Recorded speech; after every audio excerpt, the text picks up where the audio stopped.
छेकाछी नीति वचन छेकाछी हम लोग पढ़ सकते हैं। नीति वचन छेकाछी हम पढ़ सकते हैं और इस वचन के द्वारा हम आज मनुष्य के और परमेश्वर के बीच में जो बात करना चाहता है उसकी इच्छा क्या है हम उसको जान सकें, क्योंकि परमेश्वर यहाँ जो भी वचन लिखते हैं उसके द्वारा सच में वो अपने लोगों को जो है कई अपनी इच्छा को जताना चाहता है। तो इस वचन को अगर हम पढ़ेंगे और उस वचन के विषय में मनन करते हैं तो मनुष्य का जीवन जो है जिस प्रकार से परमेश्वर ने बनाया था, सारे सृष्टि के ऊपर उसने अधिकार दिया था, सारे सृष्टि के ऊपर में उसने अधिकार दिया था, लेकिन आज मनुष्य के पास उस अधिकार कहाँ रहा? उस सामर्थ्य और उस प्रधानताएं और सारी जो परमेश्वर की गुण है वो सारे कहाँ रहा? आज हम देखेंगे शैतान ने मनुष्य को ऐसा गिरा कर उनके ऊपर में सारे वस्तु आज राज कर रहे हैं, सारी सृष्टि इंसान पर राज कर रही है। इंसान को चाहिए सृष्टिकर्ता को आराधना करने के, लेकिन आराधना करने के बजाय क्या करते हैं? वो सृष्टिकर्ता परमेश्वर को आराधना नहीं करते हैं बल्कि सृष्टि का ही आराधना करते हैं। पेड़ पौधे जो परमेश्वर ने सृष्टि किया है, सूरज चांद परमेश्वर ने सृष्टि किया है, तारागण परमेश्वर ने सृष्टि किया है, ये सारे पत्थर परमेश्वर ने सृष्टि किया है, ये सारे उन पर क्या कर रहे हैं? मनुष्य पर प्रभुता कर रहा है और वो लोग सृष्टि का सेवा कर रहे हैं। ये इंसान का जीवन कितना नीचे गिर चुका है। मनुष्य को चाहिए कि परमेश्वर ने जिस अधिकार को दिया है कि सारे सृष्टि पर अधिकार रखे, लेकिन आज देखने में मिलता है कि सृष्टि ही मनुष्य पर अधिकार कर लिया है। एक पत्थर से उनको डर लगता है, एक पेड़ से उनको डर लगता है, संसार की बहुत सारे वस्तु से डर लगता है और उसको दंडवत कर रहे हैं, उसको सेवा कर रहे हैं। ये कितनी अभागी बात है इंसान के लिए। आज परमेश्वर हमें कुछ सिखाना चाहता है उस सृष्टि के द्वारा, अगर उस विषय को हम पढ़ेंगे। ओके, हाँ, छेकाछी को पढ़ेंगे।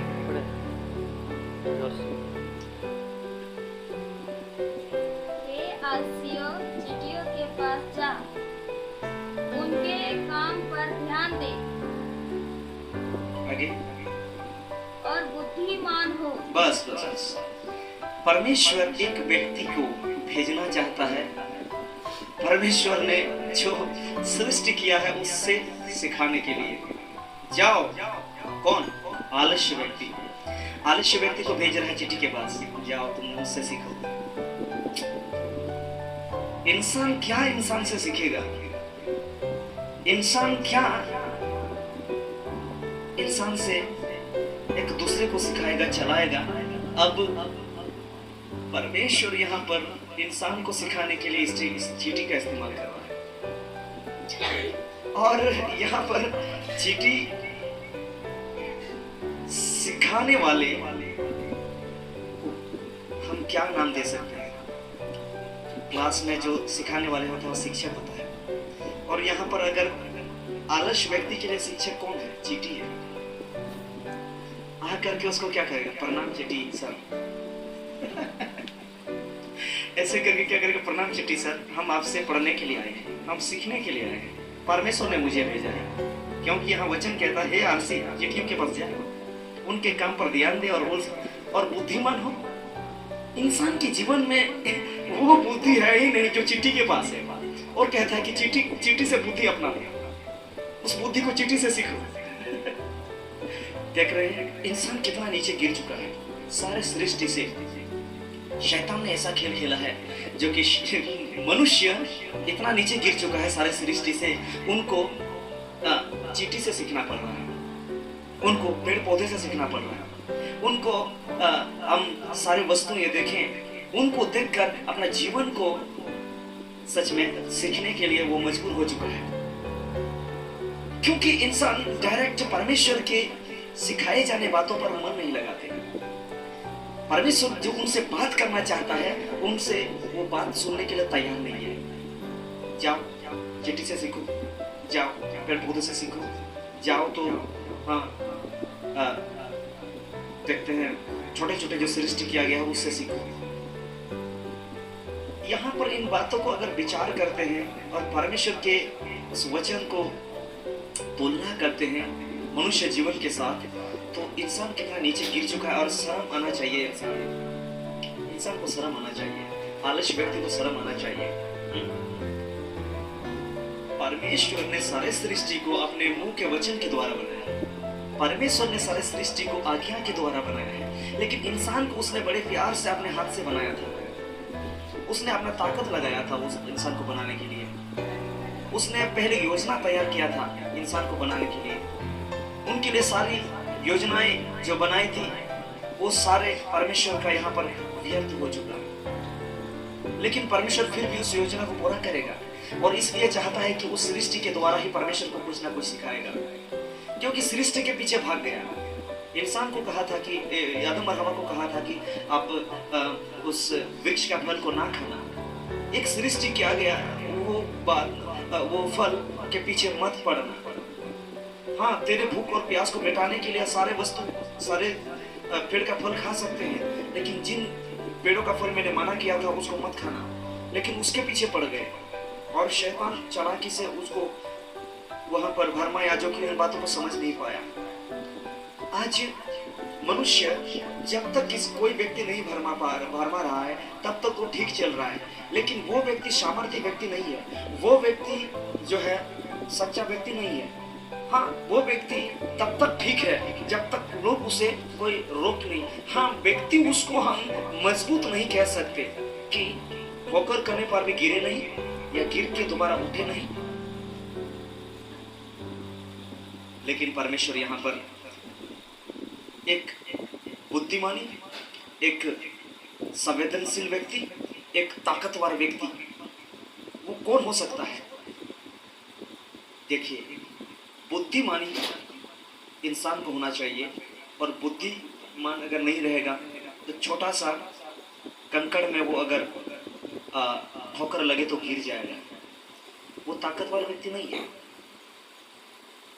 ताकतवर व्यक्ति नहीं है। छोटा सा कंकड़ में ठोकर खाकर तू गिर गया, जब तक नहीं गिरा था तब तक तो फुटानी कर रहा था। हमसे बड़ा कौन है? मैं ही सब कुछ हूं। वक्त आया गिरने का, वक्त आया फिसलने का, रास्ता उसने पहचाना नहीं और वहां गिर गया तो उसका औकात पहचानने में आया। लेकिन कई बार इतना ढीठ हो जाते हैं इंसान कि गिर पड़ा है फिर भी उसका जुबान चल रहा है कि हमसे बड़ा कौन है भाई। ये सारे जो निर्बुद्धि, ये सारे जो मूर्खता इंसान के जीवन में लोग नहीं पहचान पा रहे हैं। आज हमें सीखने की जरूरत है। परमेश्वर यहाँ पर इस सृष्टि के द्वारा ऐसा बात करता है कि चींटियों के पास जा करके ध्यान से देख, बुद्धिमान हो। और हम कैसे बुद्धिमान हो सकते हैं? आगे को अगर उस विषय के बीच में हम पढ़ते जाएं कि एक समय को यहाँ पर दर्शाया गया है, एक समय को दर्शाया गया है, और वो समय क्या है?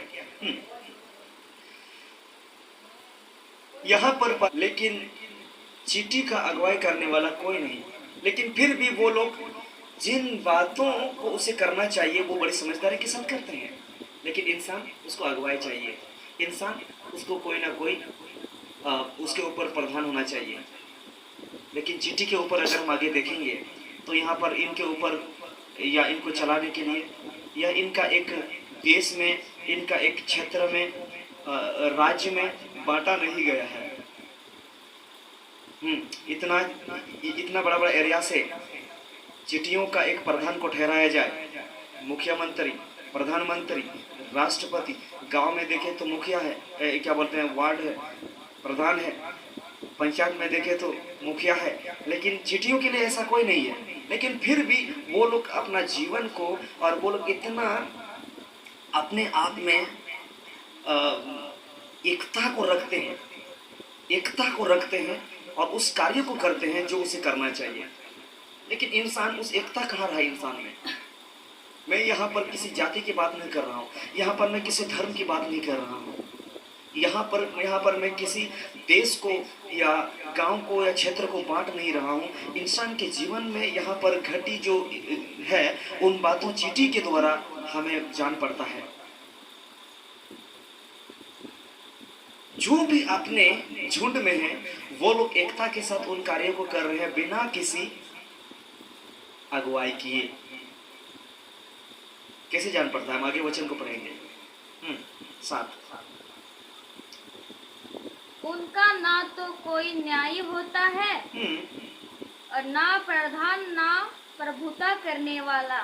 बस देखिए, यहाँ पर इनको बताने वाला, इनको सिखाने वाला, इनको डायरेक्शन देने वाला कोई नहीं है, लेकिन वो लोग फिर भी सब कुछ कर पाते हैं, सही तरीके से कर पाते हैं, सही समय पर कर पाते हैं। कौन उसको बताता है, कौन उसको जताता है, कौन उसको दिखाता है, कौन उसका अगुवाई करता है, लेकिन वो लोग समय में करता है। कौन सा समय? 8 में पढ़ेंगे। तो भी वह अपना आहेर धूपकाल में संचय करती है। अपना आहार धूप काल में संचय करती है। धूप काल में क्यों? और कटनी के समय अपने भोजन वस्तु बटोरती है। बटोरती है। ओके,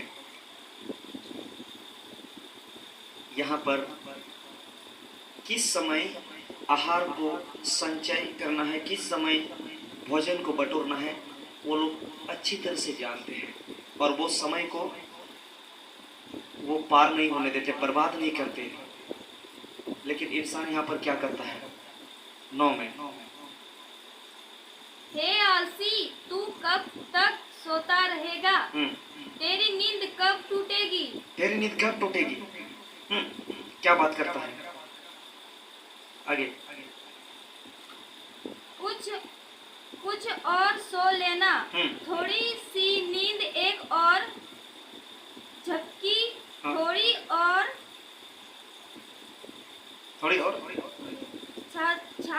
छाती पर हाथ रखे लेटे रहना। वाह, देख रहे हैं यहाँ पर आलस्य व्यक्ति का गुण को देख पा रहे हैं। हम चींटी को कभी सोते हुए या चुप रहते हुए नहीं देखे हैं, लेकिन पता नहीं वो लोग थकता है कि नहीं थकता है। लेकिन परमेश्वर ने इंसान के लिए आराम होने का और काम करने का सारा समय हमें दिया है। लेकिन आलस्य व्यक्ति किसको कहा जाए? जो काम के समय में भी सोते रहता है, उठने के समय में भी सोते रहता है। उठने का समय आया और एक झपकी मार लेते हैं, छाती पर हाथ रखकर, और थोड़ा सा, और 5 मिनट। इस प्रकार करके वो अपना समय को बर्बाद करता है, आलस्य। चींटी और यहाँ आलस्य व्यक्ति का जीवन को अगर हम तुलना करें तो कितना नीचे आलस्य व्यक्ति का जीवन यहाँ पर देखने को मिलता है। हम अपने आप को जांचें, कहीं ना कहीं हम इस आलस्य व्यक्ति के समान होकर चींटी से भी नीचे अभाग्य बनकर इंसान का जीवन जो हमें मिला है ये बर्बाद करके हम सच में, और ये मौका हमें मिला है, ये इस बात को नहीं समझकर इस मौका को गवा दें तो सच में ये बहुत ही शर्म की बात होगी और दर्द और दुख की बात होगा। हम फिर भी चुप बैठे हैं, हमारा हृदय फिर भी इसके विषय में तरस नहीं आती है। हाँ, बस जीवन जी रहे हैं, चल रहा है जिंदगी, खाना मिल रहा है किसी तरह, काम हो रहा है किसी तरह, बस। लेकिन यहाँ पर इंसान को उसने सारे सृष्टि के ऊपर प्रभुता रखने के लिए, मालिक रहने के लिए उसने बनाया था। लेकिन आज मनुष्य सृष्टि से नीचे गिर चुका है, सारे वस्तुओं से नीचे गिर चुका है। वो आज सृष्टि का आराधना कर रहे हैं, सृष्टि का सेवा कर रहे हैं, उनको नहीं पता कि मुझे इस सृष्टि के ऊपर प्रभुता करने के लिए मुझे बनाया गया है। हमें सृष्टिकर्ता परमेश्वर सृजनहार को जानना पड़ेगा और उसने हमारे लिए इस जीवन को हमें दिया है, कितना मूल्य है करके हम क्या करना चाहिए उस काम को करना पड़ेगा। ये बातें आज हमें सोचने में मजबूर करती है और इसके द्वारा हम आलस्य व्यक्ति और चींटी का जीवन को देखते हुए अपने जीवन को जांचें। और आज हम इस बात के द्वारा हम चेतावनी देते हैं कि सच में हम कहाँ पर हैं। अगर हम इस आलस्य व्यक्ति के समान हैं तो हम अभागे हैं और हमें लज्जित होना पड़ेगा और हमें इतना नीचे अपना जीवन है करके इन बातों को मानना पड़ेगा। हमें जागने का समय है, इस बातों के द्वारा बुद्धि को अपनाने का समय है। हम इस समय को ना गवाते हुए इनके द्वारा सारे बुद्धि को प्राप्त करें। चींटी कैसे कैसे काम करते हैं, चींटी कैसे कैसे अपना समय पर सारे कामों को करता है, इन बातों को जानें। बस आज का इस टॉपिक के द्वारा, इस छोटा सा वचन के द्वारा हम सबको आशीष करें। मैं आशा करता हूँ आप सबको परमेश्वर ने इस वचन के द्वारा आशीष किया है। अंत में छोटी सी प्रार्थना के साथ सबको इसी वही परमेश्वर के हाथ में सौंपते हैं। धन्यवाद पिता, यहाँ पर जहाँ तक हमने परमेश्वर तेरा वचन के द्वारा सीखे जाए उस बातों को रखा है। जितने लोग सुनेंगे वीडियो के माध्यम से, उन सबों के जीवन से बातचीत करना, उनके हृदय में काम करना।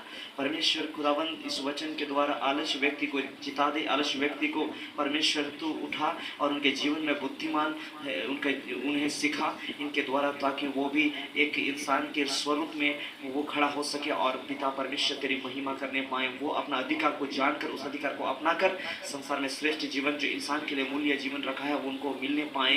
पिता ऐसा होने दे। धन्यवाद, प्रार्थना सुना यीशु के नाम में। आप वीडियो में देखें। अगर इस वचन को आप लोग पसंद आया होगा और आपके जीवन से अगर बात किया है परमेश्वर ने, तो मैं चाहता हूँ अपने दोस्तों, अपने कुटुंब, अपने लोगों के पास शेयर करें। और जो है मेरा चैनल अगर आपने पहली बार देखा है तो उसको सब्सक्राइब करें और जो है बेल आइकन को भी दबा दें ताकि आपको दूसरा वीडियो भी आपको मिले।